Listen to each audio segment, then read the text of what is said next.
तरुण भारत नागपूर दिनांक 19 जानेवारी 2022. चिंतन. लेखक गुरुदत्त वाकदेकर. उज्ज्वल भविष्य. शिक्षण हे आपल्या जीवनात महत्त्वाची भूमिका बजावतं. मानवी सभ्यतेच्या विकासापासून भारत हा शिक्षणाचं केंद्रबिंदू राहिलाय.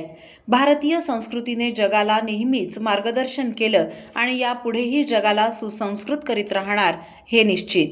शिक्षण हे आपल्या सर्वांच्या उज्ज्वल भविष्यासाठी आवश्यक आणि महत्त्वाचं पाऊल आहे. मनुष्य जन्मापासूनच सुख शांतिमय जीवन जगण्याचा प्रयत्न करतो. कोणत्याही व्यक्तीच्या प्रगतीसाठी आणि विकासासाठी योग्य शिक्षण आवश्यक आहे, कारण शिक्षणाशिवाय उज्ज्वल भविष्य शक्य नाही. सध्याच्या काळातही महान तत्त्वज्ञ आणि शिक्षण तज्ज्ञ हे समजून घेण्याचा प्रयत्न करतायत की भारतातील शिक्षणाचा उद्देश प्रत्येक युगात वेगवेगळा कसा राहिलाय.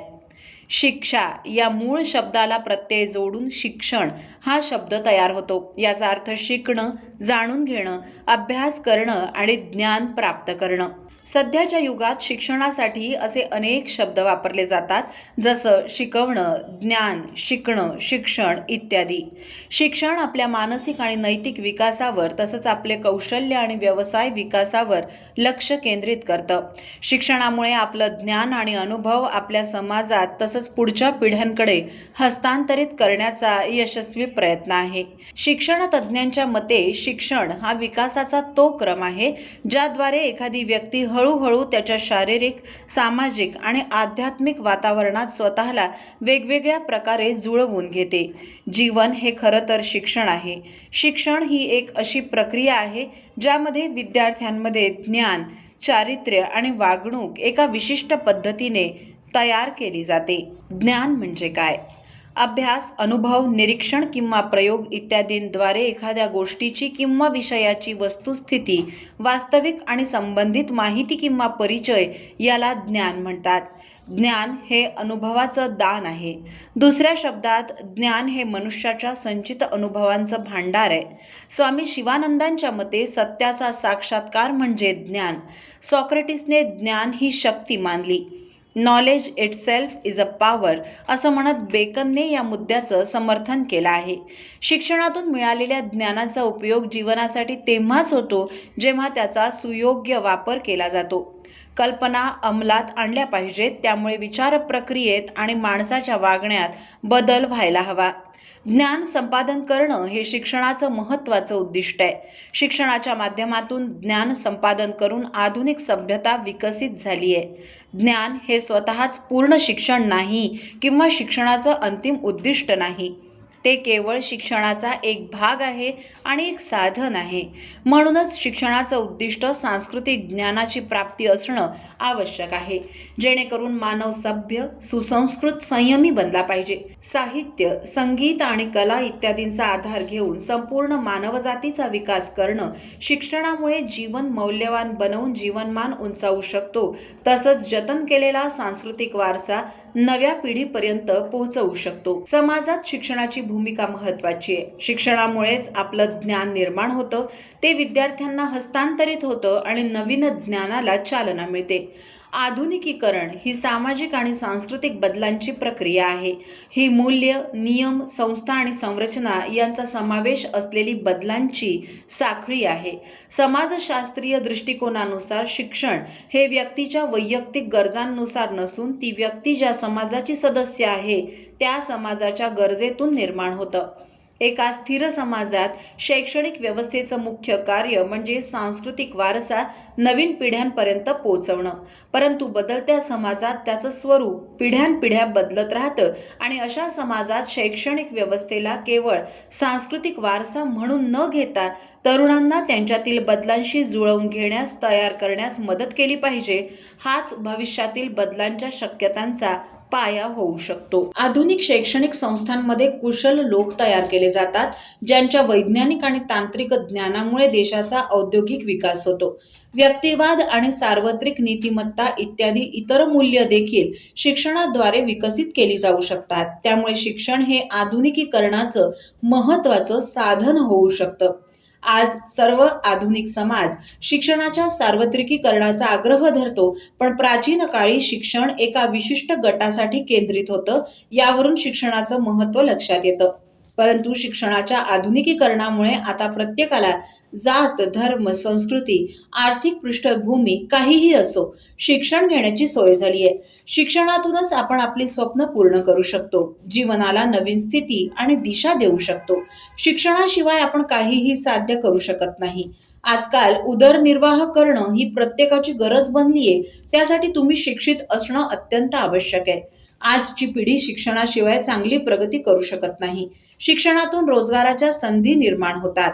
आज तोच देश सर्वात शक्तिशाली देशाच्या श्रेणीत येतो ज्याच्याकडे ज्ञानाची ताकद आहे.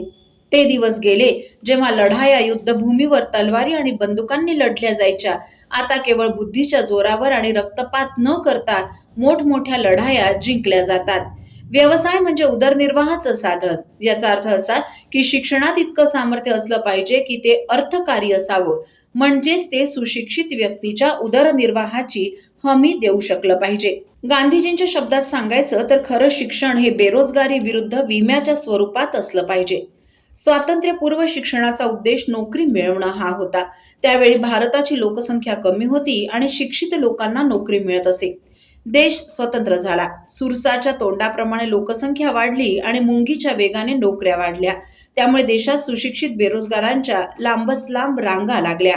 मग व्यवसायाचा दुसरा अर्थ घेतला गेला, कामाचा व्यवसाय. याचा अर्थ सामान्य शिक्षणासह सामाजिक आर्थिक जीवनासाठी उपयुक्त कला, हस्तकला आणि व्यवसायांचं ज्ञान प्राप्त करणं. श्रमप्रेमी आपली उपजीविका करतील. म्हणूनच व्यवसायासाठी शिक्षण हे शिक्षणाचं ध्येय असलं पाहिजे. शिक्षणाविषयी आधी सांगितलेली 4 उद्दिष्ट ज्ञान, संस्कृती, चारित्र्य आणि व्यवसाय संपादनासाठी एकतर्फी आहेत, परंतु स्वतः पूर्ण नाहीत. जीवनाच्या गुंतागुंतीच्या प्रक्रियेत आणि दुःख, कष्ट, प्रतिकूल परिस्थितीत जीवन आनंदी करण्याची क्षमता आणि योग्यता शिक्षणाने दिली पाहिजे. व्यवसायासाठी शिक्षण किंवा व्यावसायिक शिक्षणाचं उद्दिष्ट कुशल कारागीर तयार करणं हे नसून विद्यार्थ्यांना उद्योगांकडे आकर्षित करून आणि त्यांचा कल वाढवून शारीरिक श्रमाची जाणीव निर्माण करणं हा आहे. शिक्षण सर्वसमावेशक उद्दिष्टांचं समर्थन करतं, म्हणजेच जीवनाच्या सर्व पैलूंमध्ये सर्वांगीण विकास साधतं.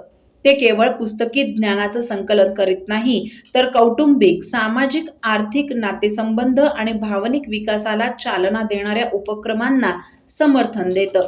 या क्रियांमध्ये यश मिळाल्यानंतर व्यक्ती पुढील जीवनासाठी तयार होते. सर्व शिक्षण कामापासून सुरू होऊन तिथेच संपलं पाहिजे. शिक्षण ही उपासना आहे आणि या उपासनेसाठी सज्ज असलं पाहिजे. जीवन ही एक कला आहे जी शिक्षण शिकवते.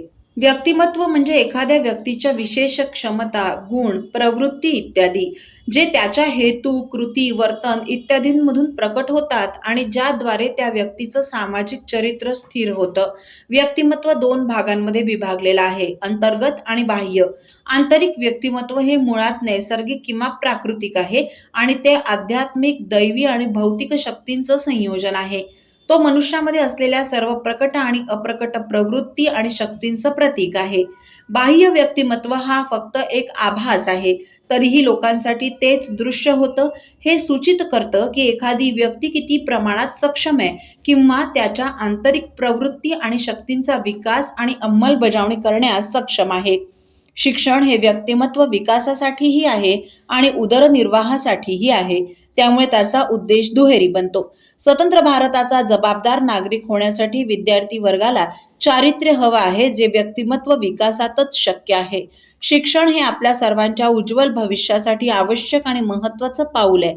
कोणत्याही व्यक्तीच्या प्रगतीसाठी आणि विकासासाठी योग्य शिक्षण आवश्यक आहे, कारण शिक्षणाशिवाय उज्ज्वल भविष्य शक्य नाही. चिंतन या सदरातील गुरुदत्त वागदेकर यांचा हा लेख आपण तरुणभारत.net या संकेतस्थळावरही ऐकू शकता. असेच अभ्यासपूर्ण लेख ऐका फक्त डिजिटल तरुण भारत सोबत. त्यासाठी आमच्या YouTube चॅनलला लगेच सबस्क्राईब करा, लाईक आणि शेअरही नक्की करा. धन्यवाद.